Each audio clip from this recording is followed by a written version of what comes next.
There are people all across this globe who now will have the opportunity to know you like I do, because of course you are very forthcoming in telling stories about life, stories that are relatable, and that means something.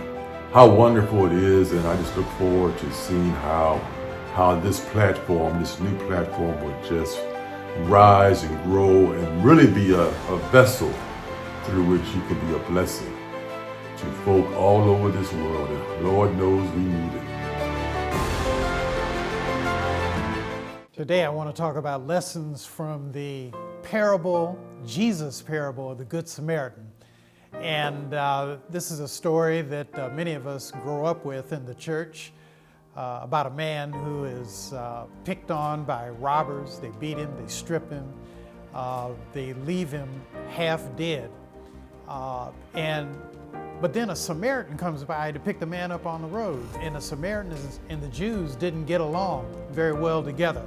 So today we're going to be talking about this, and I have a special guest, a young minister, just a few years out of divinity school, and I'm interested to hear his perspective on the Good Samaritan. Stick around, and we'll be right back.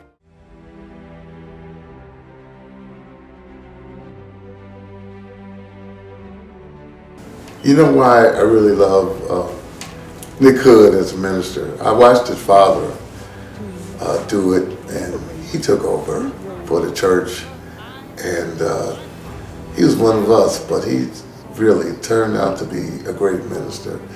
I know it's hard, and that's something that I know that all ministers may not be doing what they're doing because for the right reasons. But I know it's hard. I know he's a beautiful man, and we've been knowing each other for over 50 years. I believe in him.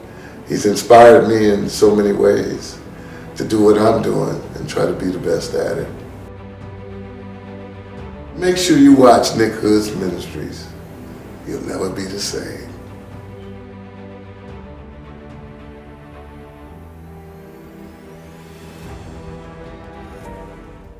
Today I want to talk about the Good Samaritan. In Luke chapter 10, there's the most fascinating story where Jesus has already sent out 70 people, 70 additional disciples. You know, we're familiar with the 12 disciples. You know, we talk about Peter, James, John, and Andrew, Bartholomew, and so forth, Thaddeus. But there are 70 others. As a matter of fact, as we go through the New Testament, we'll see that there are many, many more who came into the faith. But this first 70 are commissioned by Jesus to go out into various towns, and he gives them all power. And so they return to him. And as they return to him, they say, Lord, you know, we had a great time. You know, we were received well in all of these villages, and even the demons bowed down to us. We were able to cast out demons. And so right after that, the text tells us in the Luke version, in the Matthew, Mark, and Luke versions, it tells us about the parable of the Good Samaritan. In the Luke version, a lawyer stands up. In the, I believe if I'm right, Mark and Matthew, he is one of the scribes. But in the Luke version, this lawyer stands up and he says, Lord, what must I do to inherit eternal life? And Jesus says, well, what do the scriptures tell us? And the man replies, love the Lord your God with all your heart and all your soul and all your mind. And then Jesus says, and love your neighbor as yourself.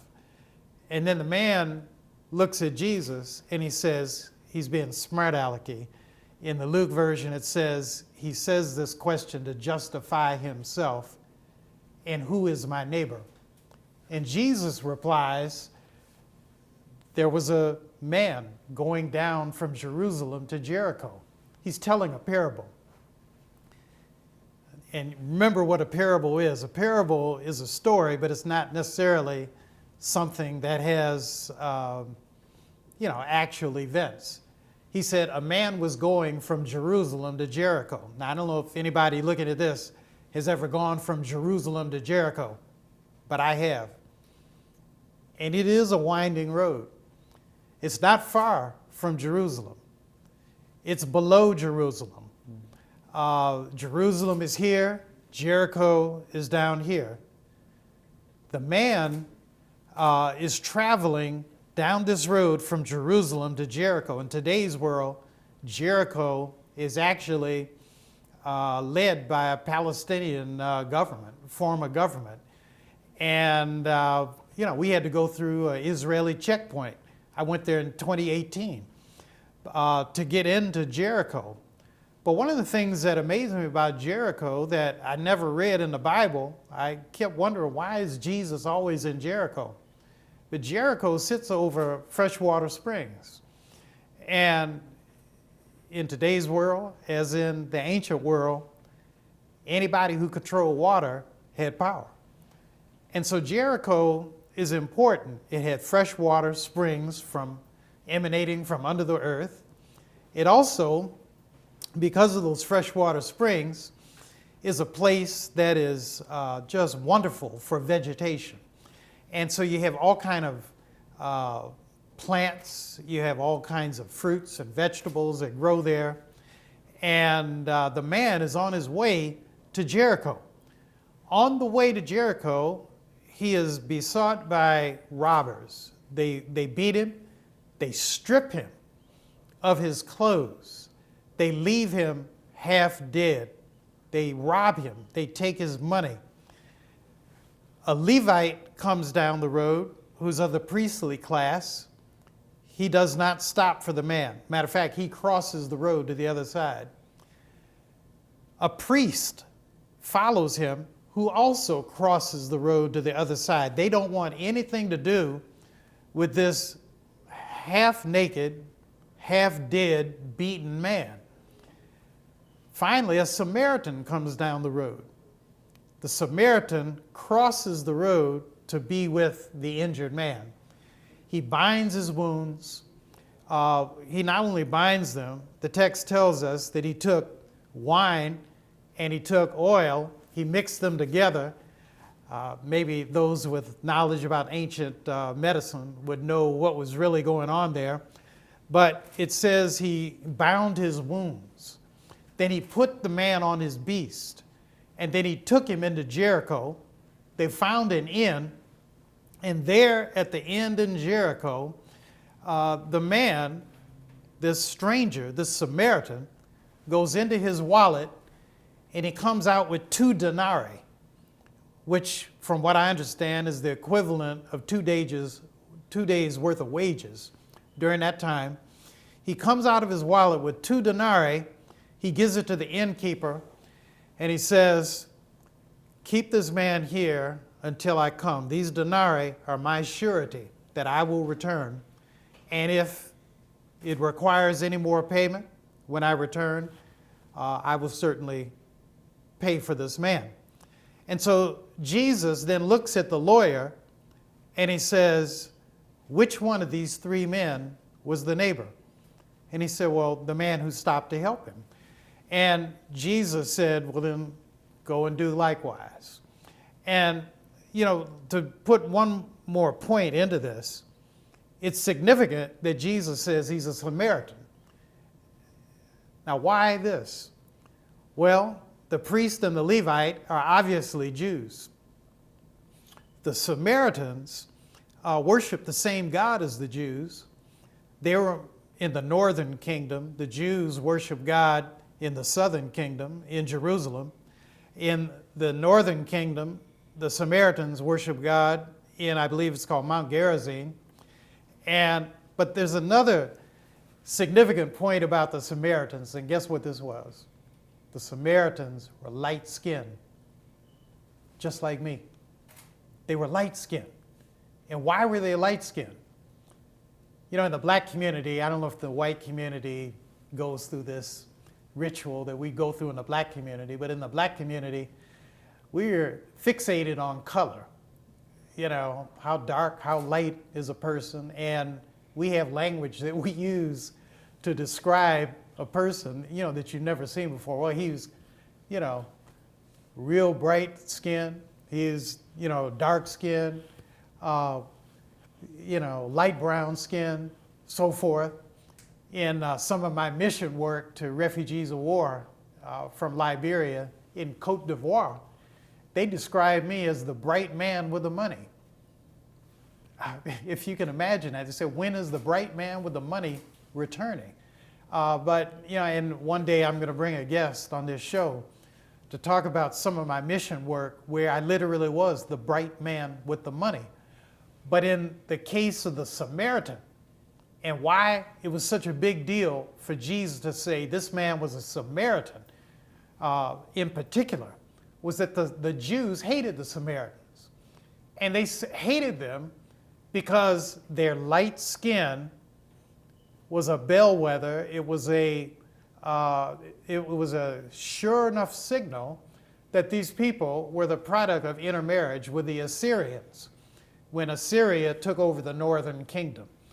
And then you end up with the Babylonian exile. And so one day I'll talk about that. But it's so ironic that these people hated each other, but by the same token, they worshiped the same God. And so you had a color issue that's intertwined into this.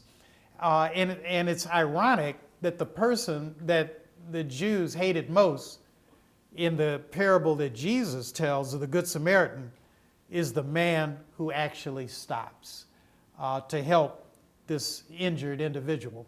And so that's where we begin today. I have a special guest I want to introduce you to, the Reverend David Nunn Telford. How are you doing today? I am well. I am excited to be here. Thank you so much. Well, I'm excited to have you. And let me just say this, Reverend Telford, Nunn Telford, when I met him, he was Reverend Telford, but he got married, and as isn't the case in many people getting married today, he's added the name of his wife, Nunn, Yeah. N-U-N-N, Right. Telford.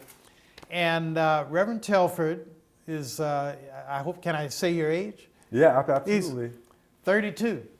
And I've made it a mission to try to acquaint myself with all the outstanding young ministers who've come through, had some connection with the United Church of Christ on one level or another. And I'm just delighted you're in the Chicago area now. Yep. And what's your take on the lessons from the Good Shepherd? Good Samaritan. Yeah, it is a fascinating story and parable. And one of the things that I really love about the parable is taking a step back and asking the question, why does Luke tell this story? You were mentioning that the Good Samaritan, or a version of this parable, shows up in different Gospels. And one of the things that never ceases to amaze me is that all of the Gospel writers have a perspective.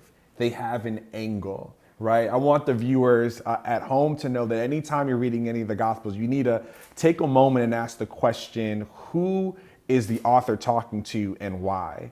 And when I think about Luke is often talking to the downtrodden. Luke is talking to those who have been cast out and excluded themselves, right? In Matthew, Jesus preaches the Sermon on the Mount. In Luke, it's the Sermon on the Plain, right? So it's not an elevated Jesus. Jesus is down with the people. And so for me, when I hear about this parable, and I learned so much from what you just kind of expounded on, I really think about why Luke would want a outcast, downtrodden people, those who know what it's like to be excluded, to hear about someone going out of their way to reach down, right? Someone who maybe is different from them, someone who they don't have any relation to.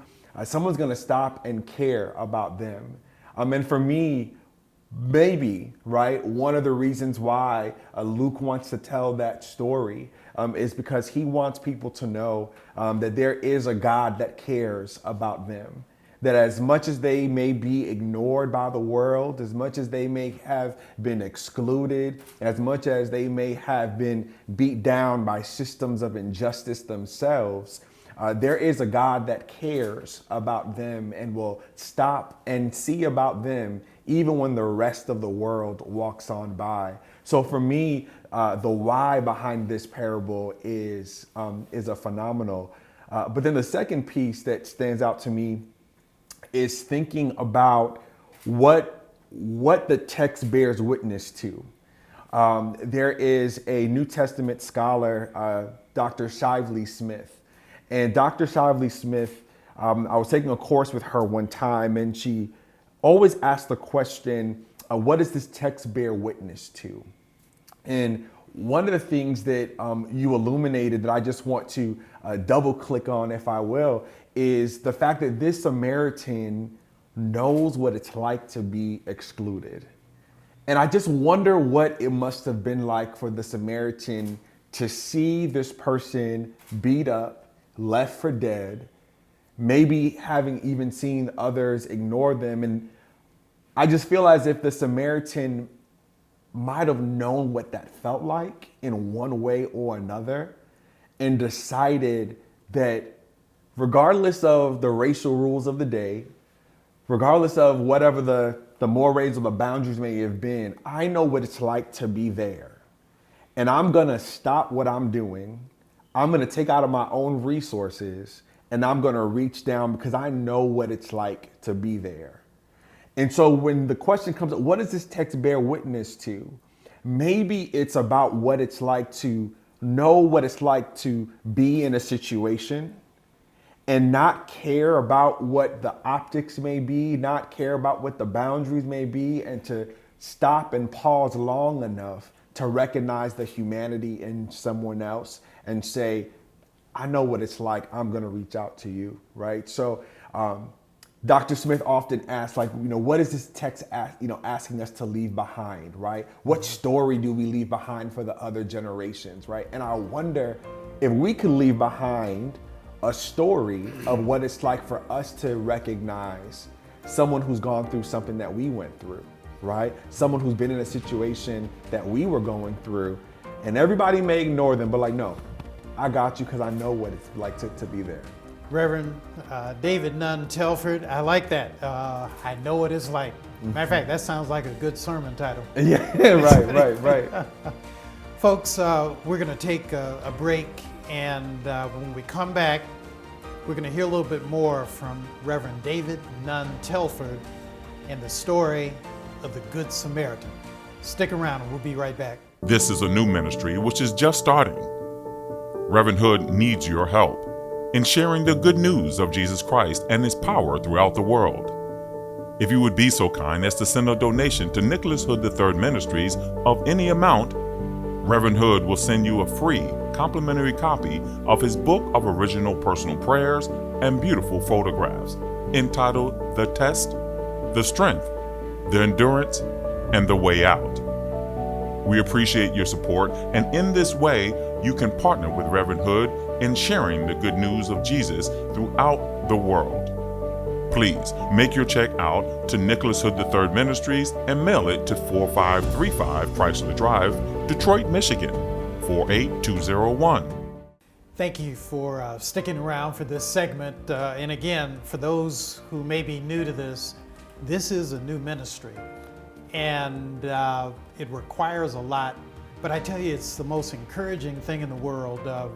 People ask me, what kind of data analytics do you get from this show? And I'm going to be honest, I don't have hard data analytics, but what I do have is every week, every Saturday at 2:30, the phone is ringing off the hook.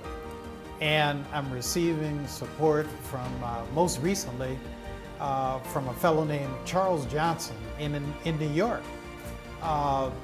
Deborah McIntosh, Mobile, Alabama. Kevin and Phyllis Tony, Los Angeles, California. Lorem and Jackie Wyatt, right here in Detroit. And many others around the country. A man from Beaumont, Texas, called for me to pray for hostages who were, in Syria, Orthodox priests who are hostages. And what that tells me is that people all around the world are really connected to the Word Network. And I want you to know I need your support. And if you can support this ministry at any level, I'll be happy to send you a complimentary copy of my first book. It's a book of prayers and photographs entitled The Test, the Strength, the Endurance, and the Way Out. But again, thank you for watching today, and just the knowledge that you're watching makes me feel good. I'm joined today by Reverend David Nunn Telford. And Reverend Telford, you were just talking about your professor. He didn't say where he went to divinity school, but I think it's noteworthy. Tell everybody where you went to divinity school. I went to Yale University's School of Divinity. And I love it because that's where I went. For some 40 years, almost 50 years before you. Mm-hmm. And it's just great to see that the tradition continues.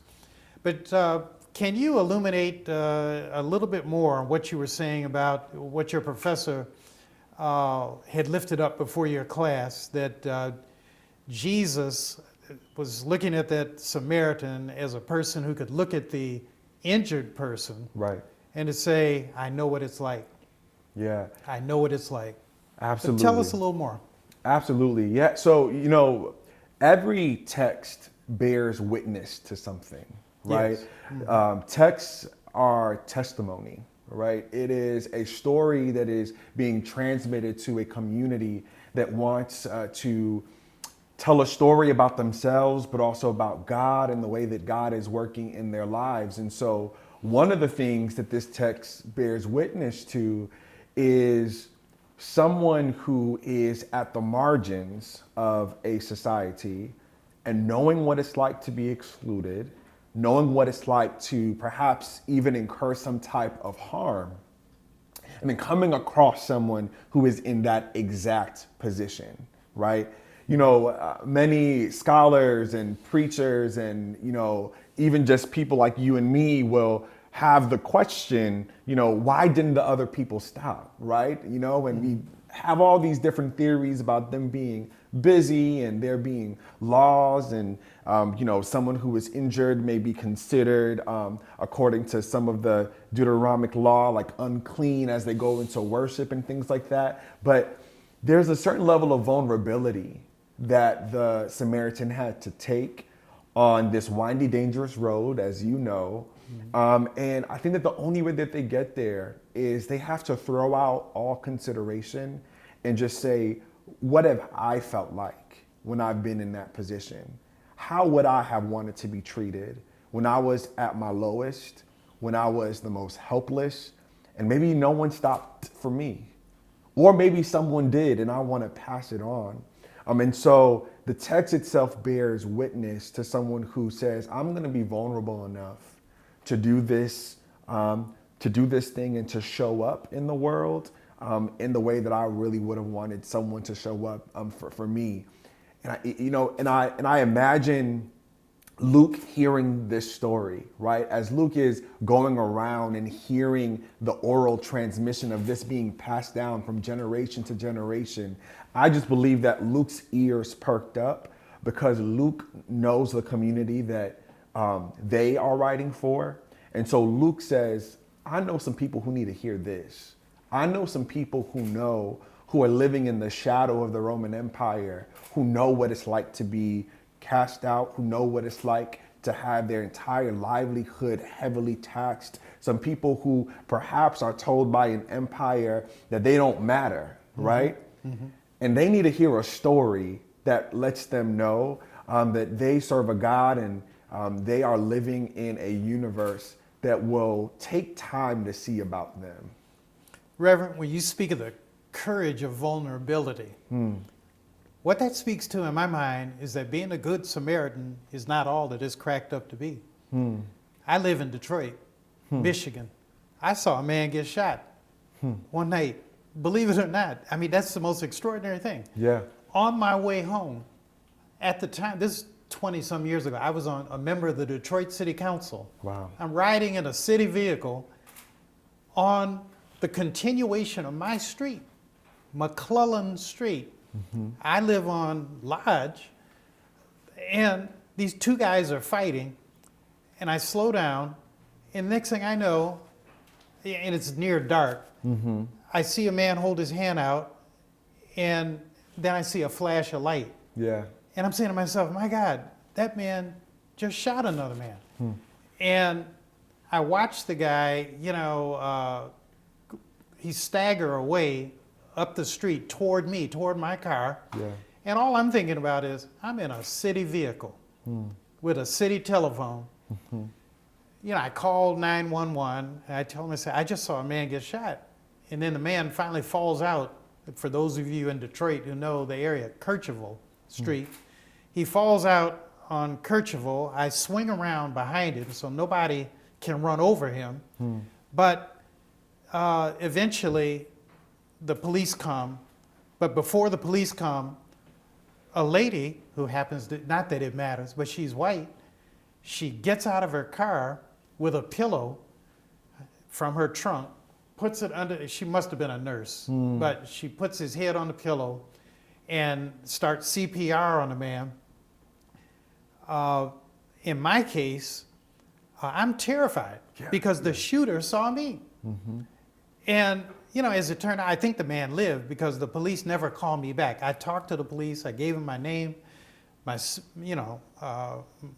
story, what I had seen. But the only point that I'm making is, being a good Samaritan is not all that it's cracked up to be. Because, as you've said, it takes courage. Right. And the courage is not just to cross the street, but what would have happened had the robbers come back at him?